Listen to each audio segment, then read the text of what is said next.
Un cap de setmana més, castellà no para quiet ni un sol instant.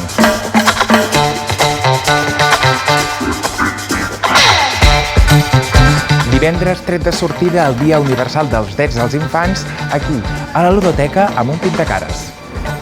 I divendres, si t'agrada el soul i el funk, has de visitar Cal Calissó perquè hi ha el concert d'Ales Legrou. O alguna cosa semblant a això. I tant divendres, dissabte com diumenge a l'Alcabot hi fan Mola, la segona edició de Mostra de Teatre Breu. I dissabte també podràs assistir a la inauguració de l'exposició 40 anys de bombers voluntaris de castellà, que estarà situada al Centre d'Estudis de Castellà Arxiu d'Història. I acabarem el diumenge amb la projecció de la pel·lícula Sorda. Juntament amb aquesta pel·lícula sobre la maternitat, que denuncia la violència social contra les persones sordes, hi haurà un col·loqui amb Aleix Castany, audioescriptor cultural i persona amb baixa visió. L'acte, que comptarà amb un intèrpret en llengua de signes, serà el tret de sortida de la commemoració del Dia Internacional de les Persones amb Diversitat Funcional. I com ja sabeu, això no és tot, perquè les activitats continuen a castellavallès.cat/agenda. Apa, adéu!